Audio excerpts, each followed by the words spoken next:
Good morning and welcome. My name is Awais Osman. I'm president of the Canadian Club of Ottawa.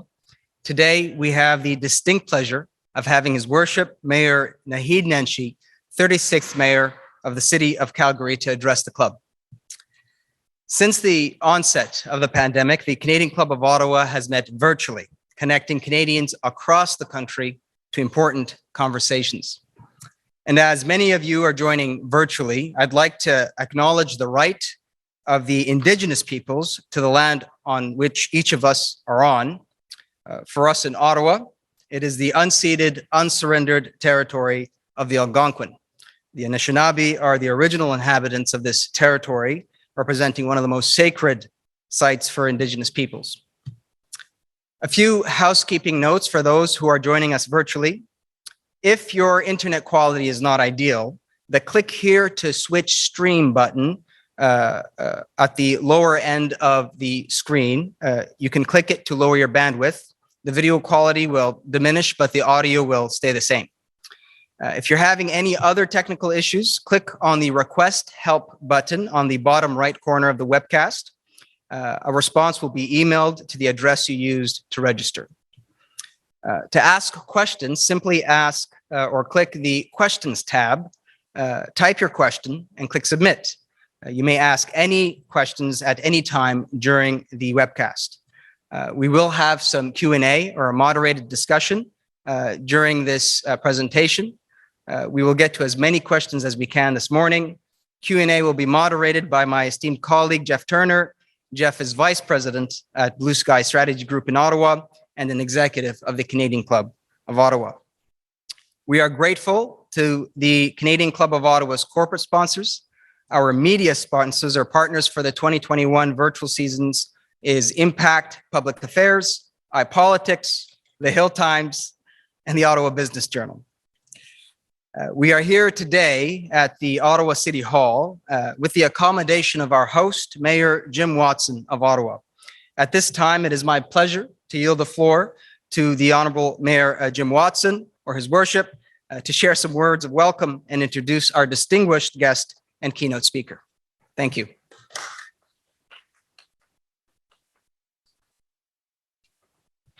Well, thank you very, very much, Your Worship. My colleague, Steve Blais, MPP for Ottawa Orleans, members of the Canadian Club, those who are here in person and watching virtually.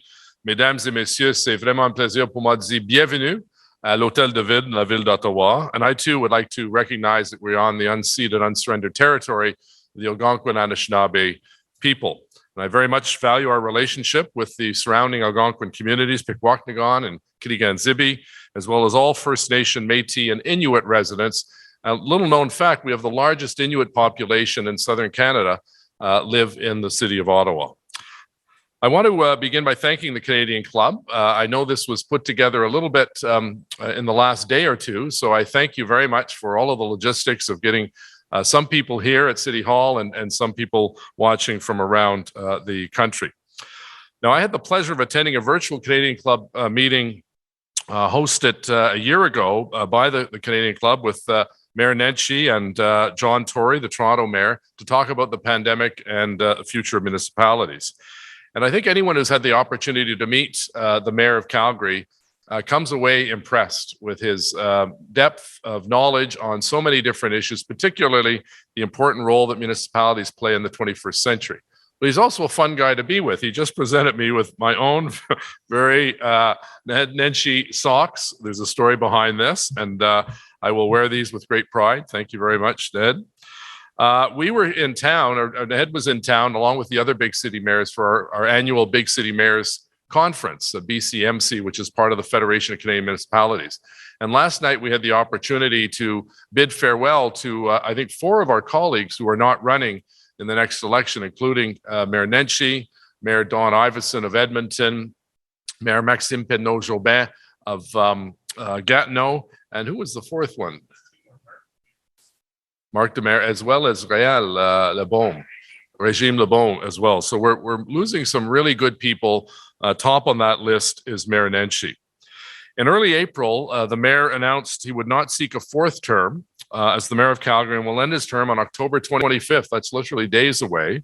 And this will be his last major speech as mayor. Flies back to Calgary. His last day in the office is tomorrow, and then their elections take place a few days after that. He was elected as Calgary's 36th mayor in 2010, has been described as the most admired mayors in all of Canada.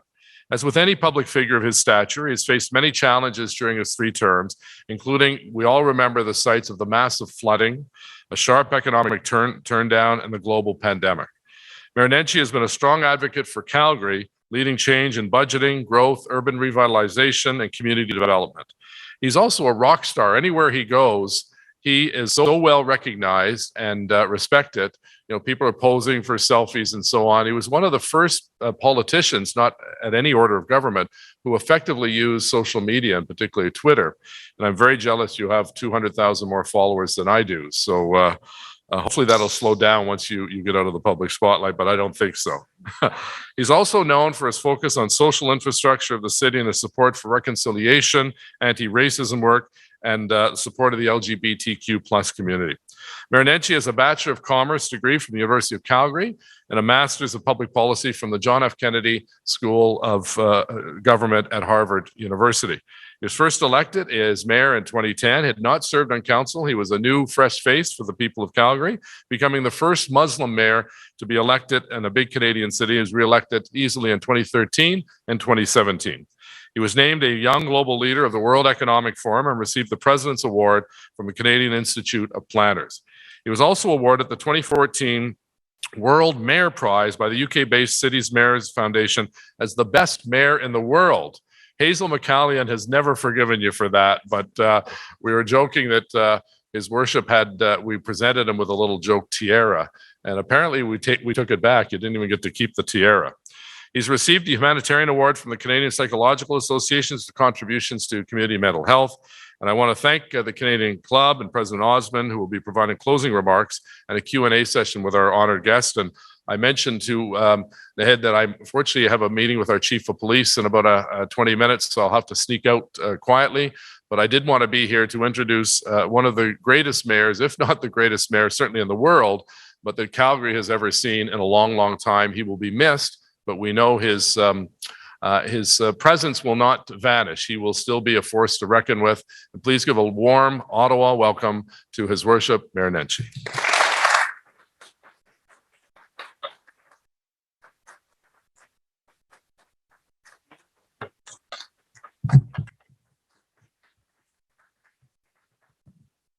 Well, thank you all so very much. You know, in these COVID times, we have to go through all kinds of rigmarole before we can actually start. So first of all, the hand sanitizer.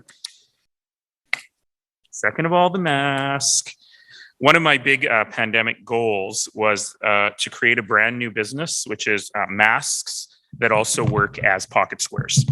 I have not yet made my first million doing that. Merci tout le monde. Merci, Jim. Ça me fait grand plaisir d'être ici au Hôtel de Ville d'Ottawa avec vous tous. And before I begin, I really want to say one thing, which is the best thing about today for me is the fact that I got to get introduced by Jim Watson. And it's always a bad idea for politicians to step into other people's politics. And I always get in trouble when I do it. Don't ask John Tory what happens when I talk about LRT versus Subway. But I will step into other politics, which is I am deeply jealous of the people of Ottawa. And I am deeply jealous of the people of Ottawa because you have that mayor. Jim Watson will, on November the 7th, become the longest serving current mayor of any big city in Canada. He's going for Hazel McCallion's record, 38 years. I have 1 week on him. His second time around, we don't count the first time around. And in that time, not only is he an extraordinary leader on the national stage, he's a wonderful human being. And for me personally, he has been an extraordinary mentor for all these 11 years. I was literally elected a week before you, and I was sworn in on your election night. And I never would have imagined what a wonderful lifelong friend and prankster, I might add, I would have in Jim Watson. So Jim, thank you. Here's a story about Jim Watson, which is, I have many stories about Jim Watson and he's scared about the one I'm going to tell. Okay, I'm going to tell two stories about Jim Watson. One is amusing and one is heartfelt. The amusing one is Jim Watson teases me a lot. And there's a story about the Junos.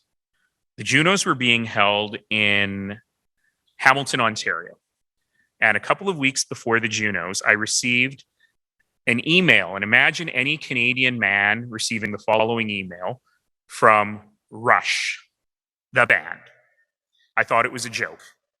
And nope, it was Geddy Lee emailing me, telling me that the Juno committee had decided to give Rush an honorary Juno for their work during the Southern Alberta floods in 2013. And they would like me to present that award. I'd never been to the Junos. I thought, what a fun thing. So I came to Hamilton, Ontario, and I did present an award to Rush. While I was there, they said, hey, since you're here, would you like to present an award on the televised show tomorrow night? I'm no fool. And the funny thing about the Junos is, you have big stars presenting awards and the Minister of Canadian Heritage. So randomly, the Mayor of Calgary. So I'm no fool. I said yes. And I got to present an award to The Weeknd. Now, here's the thing, which Jim Watson has never let me forget. I wasn't in Calgary. And so Jim always reminds me that the Mayor of Hamilton, Fred Eisenberger, who actually runs Canada, was sitting in the audience eating popcorn while I was on the stage presenting to The Weeknd. And Jim has never let me forget the fact that I did that. So the following year, the Junos were in Calgary. And Jim came because the year after that, for 2017, they would be in Ottawa. And so Jim and I were sitting in the stands of the Saddle Dome. And I said to Jim, okay, now we're going to go backstage. And during commercial break number 7, I get to hand over the host city Juno, which is a real Juno award, to you as the next host city. And he said, that's not on TV. I said, no, it's during commercial break number 7 because no one needs to see that. And then I said, Jim, then I'm not coming back. So, I know you have a flight to catch, so I'll say goodbye to you at that point. And he said, why aren't you coming back? And I said, well, I'm presenting the final award of the night. And he said, so let me get this straight. You did that in Hamilton. You did that in Calgary. It was also The Weeknd, by the way. I'm his good luck charm. Do I get to do that next year in Ottawa? And I said, no, I'll see you in Ottawa next year, Jim. So to this day, he's never let me forget it. The more heartfelt story is that I was coming to Ottawa this week, and it is, in fact, 4 days before the election. And I really thought I want to do one last national speech because next week no one will care who I am, and I got some things to say. And I've never met a podium I don't love. So I texted Jim and I said, given COVID, what's going on in Ottawa? Is there someone who might sponsor a speech for me? And within 15 minutes, he texted back saying, I've been in touch with the Canadian Club of Ottawa. They're going to do their first in-person event since COVID. They're going to do it for you. We're going to host it at City Hall. And that's just Jim Watson. He always goes above and beyond. He always tries to make his community and the world better. And that is something that I'm deeply grateful for. And so I'm also deeply grateful to the Canadian Club of Ottawa. They did their first in-person event with no notice for me. Many of you are watching online. We've got a nice crowd here, socially distanced and masked, in the room. And I'm just deeply grateful because this is my last speech on the local, national, and international stage in this role. It means a lot to me. I hope it means a lot to you. And the fact that you were able to put it together is really deeply, deeply meaningful for me. So today, let me start by saying Amba Wastich. Dada nastada size etia. Tansi. Oki nitskwa nitsuwano gabesto chipistus. I bring you greetings from an ancient land, in terroir ancien. A land where people drawn by the life-giving qualities of the water have come to a place our Blackfoot brethren call Mokinstus, the elbow, the place where two rivers come together. To my Blackfoot brothers and sisters, I am known as Abesto Chipistus. And if you know anything about Siksikassitapi, Blackfoot people, you'll know that there's an extraordinary sense of humor. And Elder Pete, standing alone, using that great Siksikassitapi sense of humor, gave me a name I cannot pronounce. It means clan leader, he who moves camp and the others follow. To my Sutina brethren, I am known as Etia, always ready, which I hasten to remind everyone does not mean always on time. But I come from this land where people have been coming for thousands of years. For thousands of years, people have been drawn by that water. And they've come to Mokitstis to hunt and to fish and to trade. For thousands of years, people on our land have lived and loved and dreamed and danced and fought sometimes. Sounds like yesterday's city council meeting, eh, Jim? Minus the live, love, dream, dance parts. But they've engaged in that very human act of building community, an act that we continue every single day. And in the last couple of years only, it's become very common for us to start every meeting, every wedding, every funeral with that land acknowledgement. But I want to warn you about something. All too often, that land acknowledgement is seen as a dusty relic of the past, of the way things used to be. It's become like saying grace before dinner. But it's so much more than that. It's a statement of where we've come from, certainly. But more importantly, it's a statement of who we are and where we are, and it's an intentional statement about the future we hope to build together. And that concept of tying together the past, the present, and the future is really what I want to speak with you about today. When I was thinking about what I wanted to talk about, I came up with a title for this talk, and the title is Promises Not Kept. Work to do. That may seem odd for someone at the end of their political career, instead of talking about their great legacy and all the things that they brought together, to talk about promises unkept. And certainly, the most common question I've had over the last 6 months is, what are you most proud of? What's your legacy? And it would be a lie to say I haven't been thinking about that. But actually, I've been spending most of my time looking at my feet and looking at where we are today and where we stand today. And more important, looking about where we are going forward. Thinking about what we have yet to achieve. How the promise of this extraordinary country has not always been kept. How much work we have left to do. We stand in a nation right now that is dealing with 5 simultaneous crises. Every one of those crises would be enough to bring a lesser country to its knees. And we're dealing with 5 of them simultaneously. A public health crisis in how we manage the pandemic. A mental health and addictions crisis in how we ensure that every person is well enough to achieve their potential.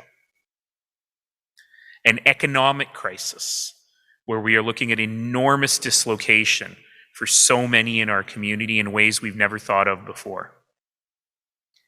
A climate crisis, an environmental crisis of how we think about stewarding our air, land, and our water in the future. And finally, a real reckoning on the issue of equity. What does it mean to go from a place that is rightly proud of being pluralistic to a place that is truly anti-racist? What does generational equity mean to us? What have we learned about economic equity? And as I stand here in Ottawa, how do we deal with regional equity? So I'm going to speak a little bit about all 5 of those, but I'm going to focus on the last one today, on equity, because I believe that is the cornerstone, it is the foundation of how we move forward together as a country. I got to say to you, there have been times, especially in the last year and a half, but over the last 4 or 5 years, where for me, it all feels too much. It feels overwhelming. And in particular, we live in a world where voices of anger and hatred and dissent and division and mean-spiritedness are growing louder and louder. And we would be forgiven for asking ourselves, have those voices won? We'd be forgiven for asking ourselves, is this nation ungovernable? We would be forgiven for asking ourselves, are our political and social systems adequate to the task? Can we actually deal with these issues together? And we'd be forgiven for throwing up our hands in despair and saying they cannot, that those voices of anger and division and hatred have won. I don't believe that. I can't. I won't. We can't. We shouldn't. Because in this country, on this nation, on this ancient ground, we have made a promise. And that promise is not just to one another. It is a promise to humanity. It is a promise that we cannot afford to give up on. It is a promise that you can create a land where everyone belongs. That you can create a land where, as I've been saying for 11 years, regardless of what you look like, regardless of where you come from, regardless of how you worship, regardless of whom you love, we're making a simple promise to you. And that promise is you belong here. You will be safe here. Your children and their children and their children will have extraordinary opportunity right here, right now. It is a promise of a place that offers dignity to everyone. It is the promise of a place that offers opportunity to all. It is a promise of a place that is a beacon of light and hope in an often cold and dark and cruel world. But here's the thing. We have to light that beacon. We have to nurture that flame. The world demands no less of us because it is a promise to the world. I often misquote the Aga Khan, who once called Canada, he didn't actually say quite this, but I hope he doesn't mind if I misquote him slightly, who once called, as he opened the Global Centre for Pluralism just up the street here, Canada the most successful experiment in pluralism in the history of humanity. That's the promise we've made to the world. And I gotta say, there's been one good thing about the pandemic. It's probably the only good thing about the pandemic. And that is that it has upended all of our expectations. It has changed what we held dear that we thought we could never change. It has changed how we think about community and how we think about society. We are in a moment that I call a wet clay moment. We can mold the future now, but we have to do it before the clay hardens. We have to do it before it sets into something new that we don't want. Are we up to it? Are we ready to do that? So let's talk about those 5 crises. First, public health. Look, we know how to get out of this as best as anyone does. We know what the roadmap looks like. The question is, do we have the courage to be able to make decisions that benefit the community, perhaps at the expense of individuals? How many of us have been shocked over the last year at how many folks are having difficulty making the smallest of sacrifices? Wearing a piece of cloth over your face, getting a jab in your arm. How many of us have been surprised at the number of our friends and neighbors who are not willing to do that? See, the most interesting thing about the pandemic has been that what we are asked to do is not for ourselves. What we are asked to do is to protect others. And I, like so many others, have been surprised at the number of our neighbors who have not done so or are not willing to do so. But I want to remind you of something. In Alberta, 80% of people are vaccinated. 10% more will be vaccinated. If I was a politician, I can never aspire to the heights of popularity of Jim Watson, but if I was a politician that 80 or 90% of people agreed with, I'd feel pretty good about it. And so we must remember that the vast majority of our neighbors, the vast majority of our friends want us as politicians to lead. They want us to do the right thing on the public health pandemic, and we have that roadmap. We know what to do going forward. On mental health and addiction, the second issue. You know, I actually decided before the pandemic that the cornerstone of my fourth term as mayor would be the creation of Canada's first community action plan on mental health and addiction. It's called A Community of Connections. So I like to think that we have set a roadmap for the country on what we need to do. I want to remind every one of you that 1 in 5 of us in our lives will actually be diagnosed with mental illness. 5 out of 5 of us will struggle with our mental health at some point in our lives. We all have. And in every one of our immediate families, there is someone who is diagnosed with mental illness. Why don't we ever talk about it? Why are we ashamed that that is somehow a horrible stigma? We have to move forward, and we have to move forward in a way that recognizes that mental health is health. We have to move forward in a way that allows each person the dignity of a decent life. And COVID has made all of this so much more evident. From those of us who are struggling with isolation, with changes to our daily routine, with having the kids at home, to the incredible amounts of social disorder that we are seeing on every street corner in every city in this country. That social disorder comes from a lack of hope. It comes from people not thinking there's a better future. We got to fix it. And the good news is I think we have a roadmap.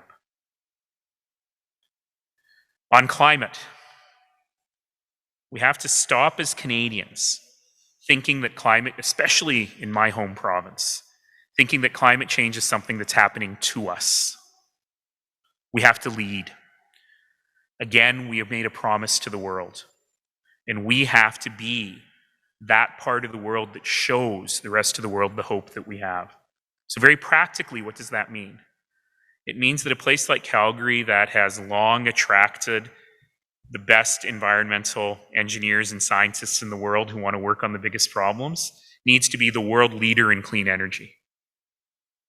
And it means that the rest of the country and our national government needs to support us in that goal of being the world leader. We can do it. We can do it together. But we are going through a period of great economic isolation. Through this pandemic, we learned a lot of things, and this will take me into my conversation about economic equity. In any city in Canada, if you want to be in the 1%, the top 1%, it means you have to earn about $200,000 a year. In Calgary, you have to earn about $470,000 a year. Very wealthy place, but still a place of extraordinary inequity. So I want you to think about the pandemic. During the pandemic, we learned about many of our neighbors who, frankly, we'd never given a thought to. These are people who wake up early every morning and get on the bus and take the bus to their job at a long-term care center where they wake up our grandparents, bathe them, change their diapers, get them ready for breakfast.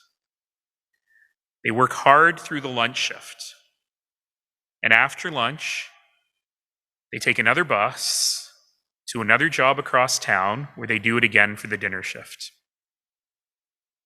They have to have 2 jobs because the provider of the long-term care home doesn't want to pay them benefits, so they only get 30 hours a week. And at the beginning of the pandemic, we blamed them. How can you have 2 jobs? You're spreading the virus. That's unsafe. Most of these people are women. Most of them, almost all of them, are racialized women. And we, as a society, have said it's okay that a strata of our society, that's the way they live. She gets home late at night, sees her kids for a minute, if she's lucky, has a late dinner with her family, goes to bed and starts it all over the next day. And we've said that's okay. So when we think about economic change, when we think about the dislocation in my own home province and how we have to change how we're thinking about the economy, we need to think about that in the context of this equity conversation. So certainly economic equity, income inequity are things we don't talk about very much, but we need to.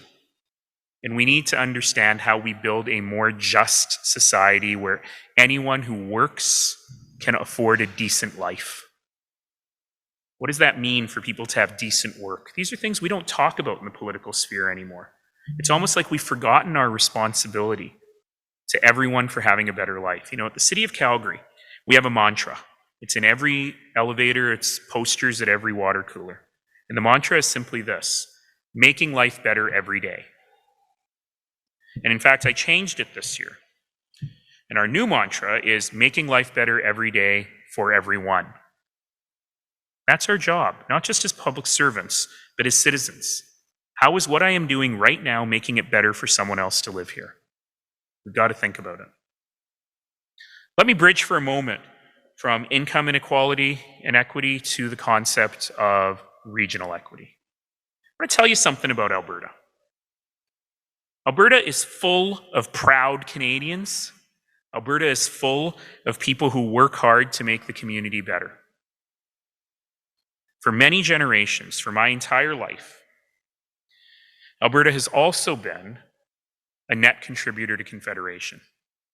In many ways, even though things are very difficult right now, we're still a very wealthy place, and we're still the largest contributor to Confederation. Our valleys are other people's peaks. And I'll let you in on a little secret. Albertans are secretly very proud that we are the successful older sister of Confederation who looks after the rest of the family. We'll never admit it. But we're secretly proud of it. But now that we're having trouble, now that we're going through a dislocation, we're asking ourselves, where's the rest of the family? How are they helping us figure out how to move forward? And I will be blunt and political with you for a moment. If Alberta does not succeed, the nation fails. First of all, you never balance the federal budget if Alberta is not firing on all cylinders, because we're the ones paying the bills. But more important than that, if we can't figure out how to get the best educated province, the folks who really have been running our economy for so long, on our feet, then what are we as a nation? And yes, my premier is putting forth a ridiculous referendum next Monday on equalization. It's a stupid idea, but it actually really goes to the heart of an important question. What is a fair deal for all Canadians? Now, a lot of Albertans think, a lot of us think, probably most Canadians think, that if there was no equalization, Albertans with taxes would go way down because we write a check every year for Quebec. It's not actually true. Our taxes would stay the same. The federal government would still send money where they wanted to send money. But can we think about a smarter and fairer deal for all of us? I think we need to. And as we go through this economic transition, that is really critical. Before we get to the questions, and I hope that you have lots of them, I want to come back to this big question of what has woken us up over the last 18 months. We have realized that essential service workers, the people who keep our society going, are often the lowest paid people in our society. I used to be a management consultant. During this pandemic, we didn't need a lot of management consultants. We didn't need a lot of securities lawyers. We sure as heck needed grocery store clerks. We needed truck drivers. We still need truck drivers. How do we actually ensure that these folks can have a decent life and do the work that we need done? We've learned that regional disparities in our country persist. We've learned that the West is indeed taken for granted. But perhaps most important, we've learned, and too many of us have learned for the first time, that we have not, in fact, built a country where Black lives and Indigenous lives truly matter. Where does that leave us? How do we build a more just and more equitable society? Last year, for the first time, the City of Calgary had a series of days of anti-racism hearings, where all we did was we invited people to come and talk about their reality in our society. And I sat there listening to these things, listening to people's testimonies, and I was not surprised, because I'd heard all of this before. But then I asked myself, Why am I not surprised? I'm old. And if 20-year-old people of color, men of color, are telling these stories that were the same when I was 20 years old, why haven't things changed? Why haven't we been able to move forward in this place that we are so proud of, the most successful pluralistic place in the history of the world? The other thing that I noted was that my colleagues on City Council were very surprised. In the history of Calgary in 136 years, there have been 9 racialized people elected to City Council, 2 of whom would self-identify as white, Métis people. And so there have been 7 people of color elected to Calgary City Council in 136 years. 4 of us serve now. And my white colleagues were shocked by what they were hearing. And I thought to myself, you're smart people. You're politicians, you serve on City Council. Why are you so shocked? But the most meaningful moment for me during all of that was when I spent some time with some grade 12 students on Zoom at Western Canada High School, one of the best public schools in the country in the heart of downtown Calgary. These are kids with limitless potential. They go to this extraordinary school, they can do anything. And I just asked them to tell me about their lives. And I asked a question. Hey, how many of you just got your driver's license? And a bunch of them did. So I said, tell me about the lecture that you got from your parents when you got your driver's license. Kid puts up his hand and he said, well, I'm not allowed to speed. I have to put my phone away. I can't text and drive. I can't have too many friends in my car. And my dad said, God help me if you come back with a scratch on my car. And I said, great, we all got that lecture. And I turned to one of the students of color and I said, what lecture you get? Well, the same thing, but also something else. Take your wallet out before you go in the car. Leave it somewhere easily accessible where you don't have to move your hands. It doesn't matter how unjust it is, do not argue with the police officer. If they ask you to get out of the car, get out of the car. Don't make any sudden moves.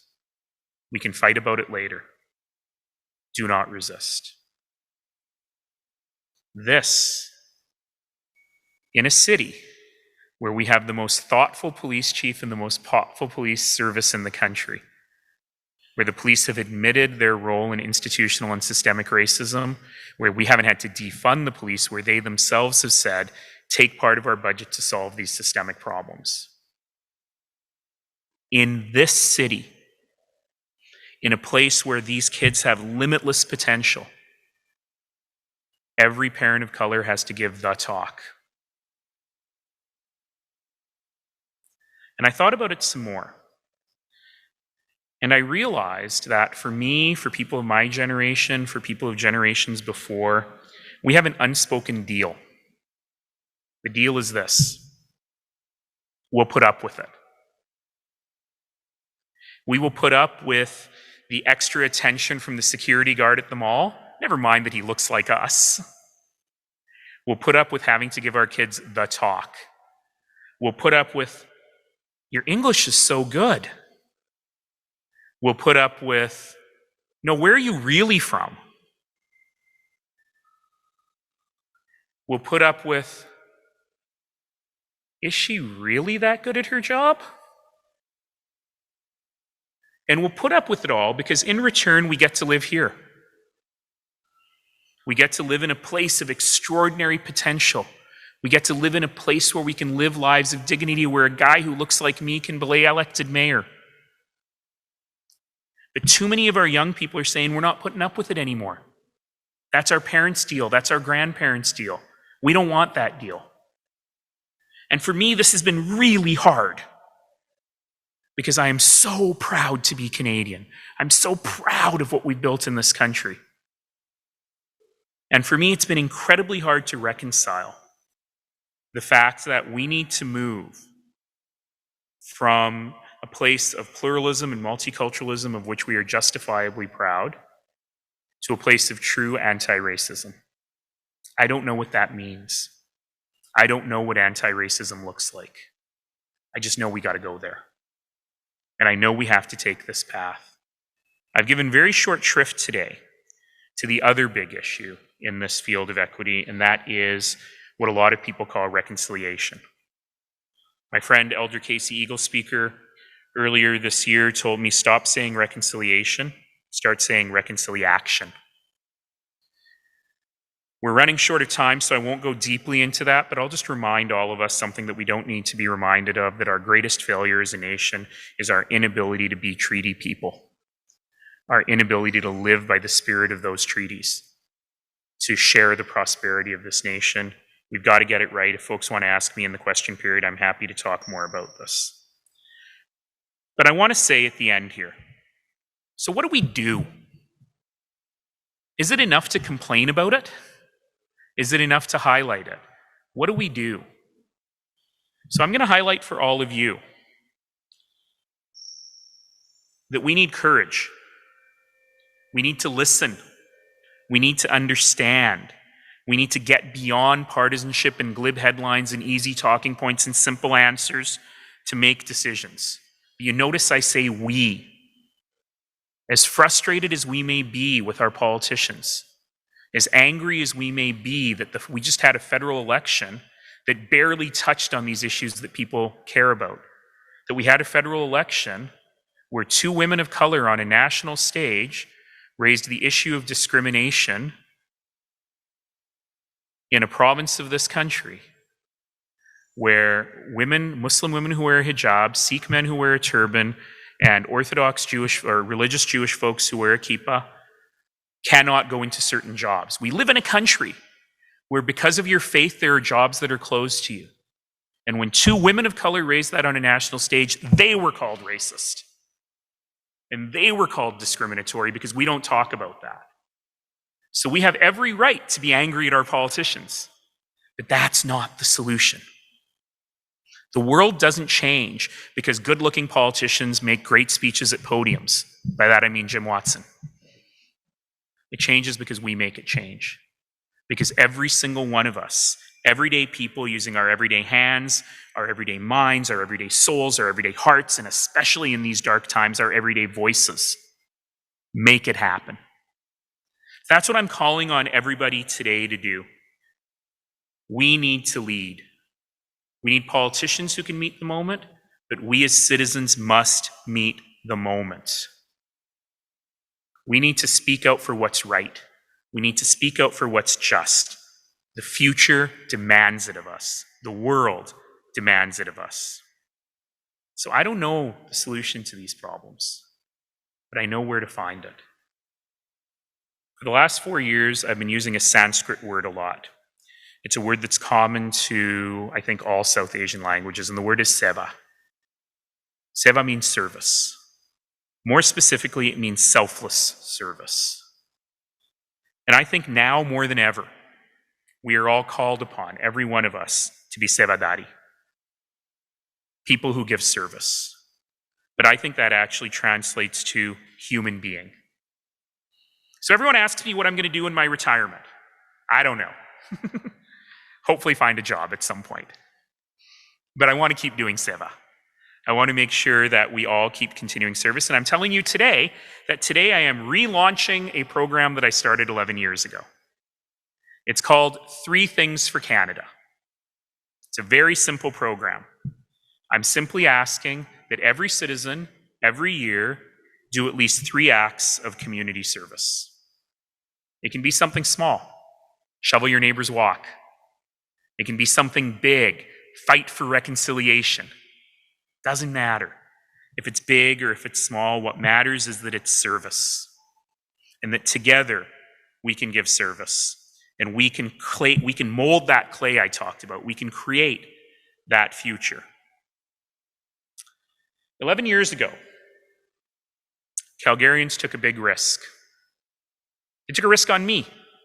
They took a risk on a nerdy, schlumpy professor to try and lead them into an uncertain future. But the real risk was the risk they took themselves. They took a risk on a better future. For the last 11 years, it has been the honor of my life to try and help build that future. To wake up every day and hold in my hands, even for a second, the hopes and dreams and fears and challenges of my neighbors. I'll never have a job like this again. But while politics lie behind me now, a better future lies ahead for all of us. If we are willing, if we are bold enough, if we are strong enough, if we are brave enough to grab it. Because if there's one thing I know for sure, those voices of anger and division and hatred and mean-spiritedness never win. In the end of the day, kindness and compassion and mercy and empathy and love always win. Sometimes when I talk like that, people call me a snowflake. But I got to tell you something. I've run the snow removal system in Calgary for 11 years. And enough snowflakes put together are the most powerful force in the world. So friends, bring on the blizzard. Thank you all.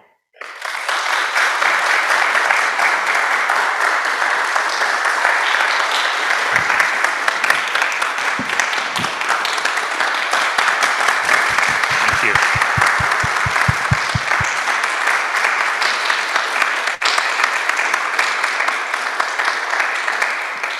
Thank you very much, Mayor, and what an inspiring remarks. My colleague will give you a proper thank you at the end of this, but my job is to moderate some questions. We have been getting questions from our online audience in advance and during the program.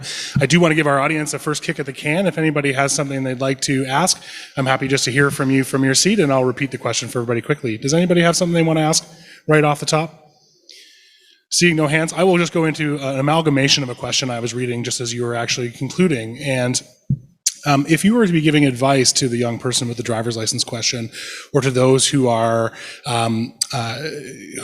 seeing difficulty in the path ahead and in reaching that better place or contributing to their community or to politics or to public life, what's your advice for young people, in particular young people maybe from equity-seeking groups or just those who want to be a part of those solutions? What's your advice to getting active? And in particular, if they feel like politics may not be the best path or institutions no longer work, they're what we have. And so I'm curious your take on your advice to those people and how they can contribute either through those systems or otherwise. Thank you so much for that question, Jeff. And part of the answer to that question is in the outfit you're wearing. I see you're wearing purple today. Thank you for that. There's a lot of purple in the audience, which I love. I've worn purple every day for the last 11 years. And it's not because it's my favorite color, and it's not because it brings out the color of my eyes. It's because purple is not a primary color. As anybody who is a kid in arts who's taken art knows, purple is a secondary color. It's a combination of red and blue. And the argument that I try to make by wearing purple every day is that we are human beings. We're not red, we're not blue, we're not partisans, we're not defined by our ideology, we're defined by our humanity. And so that's where I would start the answer to this question, is that don't for a minute think that my talking about the dark and difficult world we're in is telling us we should give up. It's simply highlighting the nature of what's before us. But I tell you that I am deeply grateful every day for anyone who's willing to go into public life, to get into politics. Before I was the mayor, I was a professor, and one of my fields was civic engagement, how and why people get involved in their communities. And one of the things we learned is it's actually very easy to get people to volunteer more. Research is very clear. People don't volunteer not because I don't have money, I don't have time, I don't have passion. They don't volunteer because nobody asked me. Hence 3 things for Canada. It's my way of asking everyone to do this work. But it's hard to get people involved in politics for all the reasons that you would suspect. People are cynical, it doesn't matter who we elect, all governments are the same, they don't represent me. That's a terrible way of thinking about it. Because ultimately, government is about a reflection of our best selves, or it should be about a reflection of our best selves. So don't shy away from it. Sure, parts of it can be tough. You got to have a thick skin. I said recently that I don't mind taking all the slings and arrows if it protects the 16-year-old girl who wears hijab from walking down the street. It's okay. And someone said to me, no, it's not okay. It's not okay for you to deal with it. But you know what? That is the tiniest part of public life. The parts of it that are great are so much more and so much better. You get to meet the Jim Watsons of the world. You get to feel like you're making real change. You get to wake up every morning and look at your insane schedule and say, wow, that's not 4 speeches and 17 meetings. That's 4 opportunities to tell people the story of themselves and 17 opportunities to make life better every day for everyone. There's nothing else you can do that is that fulfilling. You literally get up every day and go to work and know you're making life better for somebody. And so my advice to that young person is, yeah, sometimes things are not great, but we can make it better, and you can make it better. And nobody is too young, nobody is too small, nobody's voice is too quiet to make extraordinary change. And the world demands that of us now. That's great. Thank you. I do see a question from the floor. Hi. Yes.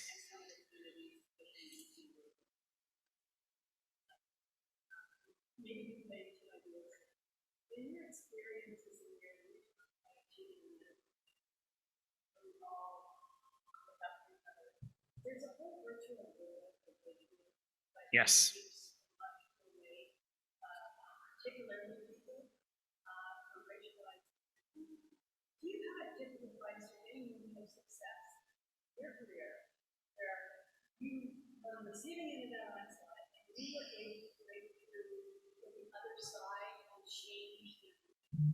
Thank you. So that was a really interesting question. Started with Bill 21, which I will talk about for a minute, in Quebec, and really went to the question of, do I have an example of where we broke through hatred, especially online, and got to a better place? I think that was a good summary, maybe. So let me start with Bill 21, if I may.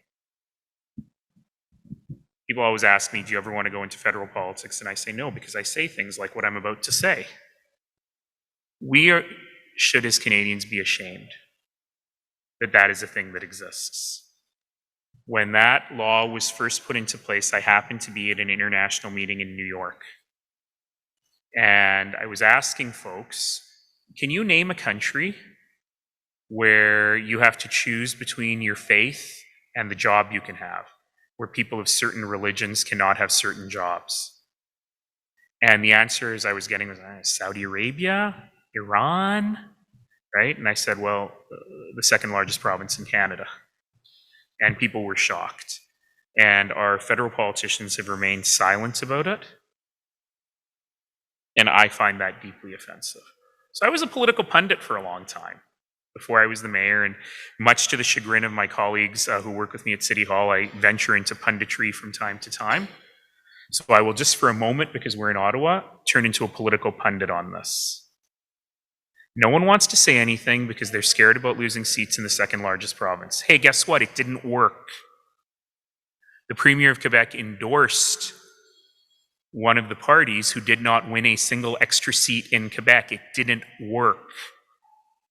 And so you want to win, you appeal to the better natures of every human being, regardless of what their first language is and regardless of where they live. And ultimately, yeah, people in Northeast Calgary who elected a Liberal in the neighborhood I live in were asking themselves, will they protect me when they come for me? So, Mr. O'Toole, for example, took a risk. I don't think he believed it, but he took a risk on saying he would never challenge such a law. And in Brampton and in Surrey and in Northeast Calgary, what happened? He lost seats as a result. Because people said, that's not about them, it's about me. And so that's my political punditry for the day, that it's not actually a brave thing to do what's right. When you do what's right, you actually win. But getting away from the political punditry, You know, I was known in 2010 as the guy who uses social media. Some people even said, oh, he won because of social media. Not true. There was a lot more to it than that. But it's become a bit of a cesspool. So famously, for the first many years of my being mayor, if you interacted with me on Twitter, that was me. I was the only one who had the password. My campaign manager at the time famously said, while other politicians use social media as a television for broadcast, we use it as a telephone for conversation. And if you read my Twitter lately, with occasional outbursts, it's pretty damn boring. Green Cart winter schedules start next week. By the way, Green Cart winter schedules start next week. And I hate that. I hate that I'm not engaging with people anymore as much as I used to. I hate that I'm not retweeting all the lost cats and dogs. But I just couldn't deal anymore. And the reason I couldn't deal was not because of me, but someone would ask me, when does the winter Green Cart schedule start? And I would answer the question, and then 10 people would copy that poor first person and me on vitriolic, racist, the green card is communism stuff. And that poor person had their feed completely polluted with all this crap. And I can't expect them to spend all day going block, block, block. And so I kind of got away from it. So I'll answer your question in a different way, which is, sure, there have been times where I put people in their place on Twitter. I think there are listicles on BuzzFeed about me doing that. And yeah, of course, we change people's minds because the vast majority of people don't think that way. But I also think that in real life, what matters is that. And if I've done one thing over these last 11 years, it's reminded people about our common humanity. I love nothing more than telling great stories about people who've done amazing things. I love nothing more than talking about Sandy, the grandmother in Edmonton who says she's really bad at sewing, but had nothing better to do, so has made thousands of masks to give away to artists and low-income people throughout the pandemic. Sits at her sewing machine every day. By the way, there's a documentary about her available on TELUS TV called Oma. It's really something. And I have many Sandy Moser masks.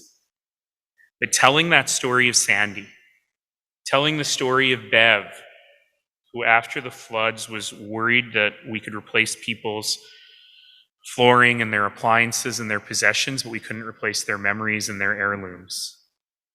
So she made a quilt for one family who had been displaced, and she made it good and she made it strong. And she said, this will be a family heirloom. The kids will fight over it on movie nights. And when the kids leave home, they'll fight over who gets to take that blanket. And people around the world made over 2,000 blankets for the people displaced in the Calgary flood. I don't tell that story to make you cry, though I do. I do that because when we use our own voices to elevate the good and to elevate the just, sometimes it's fun just to fight with the haters on Twitter. Sure, I've done it. But the more important thing is to elevate everyone else. And when we elevate everyone else, that's when we win. Thank you for that. One more question from the floor. Hi.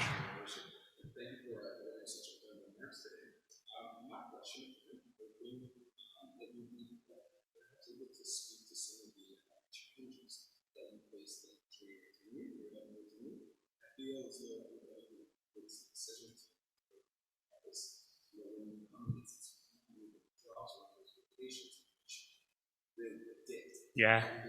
Yeah. Sure. I'm really happy to do that. Thank you. So the question was, talk about the challenges in this unpredictable job and what have some of them been. So I often joke, but it's not a joke because it's true, that in the 136-year history of Calgary, we have declared a total of 4 states of emergency in 136 years. And lucky me, I was the mayor for all 4 of them. So certainly there have been a lot of challenges, floods and fires, windstorms, pandemic. And so that's been part of it, and that's where people's heads go to.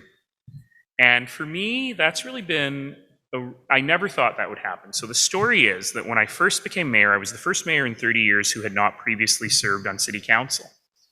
And so the city didn't even know how to do, I wasn't expected to win, and they just didn't even know how to do orientation. And I remember getting this fire hose of information at me, and I still remember the fire chief came and he said, I'm not just the fire chief, I'm also the chief of the Calgary Emergency Management Agency. And I said, what's that? And he said, well, you know, we have, unlike many cities, we have an emergency management agency ready to handle emergencies. And he said something odd about how he wore different hats, but he meant it literally. He said, I have 3 outfits in my car. So if I see you wearing this outfit, I'm the fire chief. If I see you wearing this outfit, I'm the emergency management chief. And if I'm just in a suit, that means we're talking about the budget. And I just said, this is a very strange man. And then I said, okay, so tell me about emergency management. And he said, well, this is how we declare a state of emergency. We've never had to do it in the history of Calgary. So I said, okay, good. And I stopped listening because I thought this is not relevant to my life right now. I have other things I have to learn and know about. Turns out it was pretty relevant to my life. And so we were very lucky, and it's something that I really encourage others to do, that we invested in the bad times. I mean, in the good times. We invested in the good times in our capacity to respond to the bad times. So financially, that mattered. You know, I talk a lot about some of the softer aspects of being the mayor. One thing I'm really proud of that I very rarely talk about is how we manage the city budget. So I was a management consultant for a long time. I was a professor in a business school, and I wanted to put a lot of my thoughts to work. So we've taken $1 billion out of the city budget. We have the lowest residential tax rates in the country, and I'm very proud of that. I'm proud of how we managed it. I think we are the envy of governments around the world in our lean and efficient government. But what that allowed us to do is have some money in the bank and have some capacity to be able to respond to emergencies and to invest in this sort of thing, invest in flood mitigation, but also invest in emergency management. So that's been super helpful. And well, it has been, you know, me standing at the podium. Really, I'm backed up by this incredible investment that we made in good times. So I'll tell you a little bit about emergency management, which is when the flood happened in 2013, I made 3 decisions right up front. Decision number 1 was that people would hear from me. It's not because I have an ego. It's because people voted for me. They know my face. And when I'm telling them difficult things that impact their lives, they need to hear it from me, not from someone they've never seen before. Number 2 is typically in emergency management, you hold back stuff because you want people to focus on the decision that's right before them. And I said, no, whatever we know, citizens know. Unless there is a compelling public safety reason to hold back information, we're going to tell people stuff. And if there is a compelling reason, then that goes through me. And there never was, by the way. And that leads into number 3. People always ask me, what is my political philosophy? And I always say, I'm purple. But I do have a political philosophy. And my political philosophy is citizens are not stupid. That when given the right information, people will do the right thing. Great, thanks, Jeff. My name is Zina Sarani. I'm the VP of Programming for the Canadian Club of Ottawa. And on behalf of the Canadian Club of Ottawa, I'd like to thank Mayor Naheed Nenshi for joining us today. From the purple wave when he won his first mayoral election, to his handling of the Calgary floods in 2013, to leading a city punished by an economic downturn and then through a pandemic, Mayor Nenshi's deep love for his hometown of Calgary has always been undeniable. The Guardian newspaper once called him the high evangelist for civic engagement, for his ability to encourage Calgarians to help their own neighbors in need. And I'm very happy to hear that he'll be continuing the spirit of service that's alluded to with his initiative, 3 Things for Canadians. Mayor Nenshi, we are honored to have hosted you today. Although your run as Mayor of Calgary may be over, we hope that your time in public service is not, and we hope to see you again in public leadership in another capacity in the near future. Thank you everyone for joining us for our first hybrid event today. It's really great to see everyone back in person again, and thank you also to those who tuned in virtually today. Stay tuned for our next event coming up on October 26th, entitled Affordable Housing, Boom or Crisis.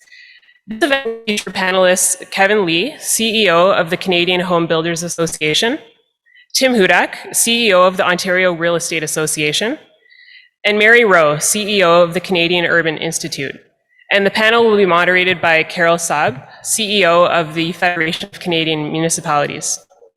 We hope to see you there. And until then, take care. Stay safe. Thanks.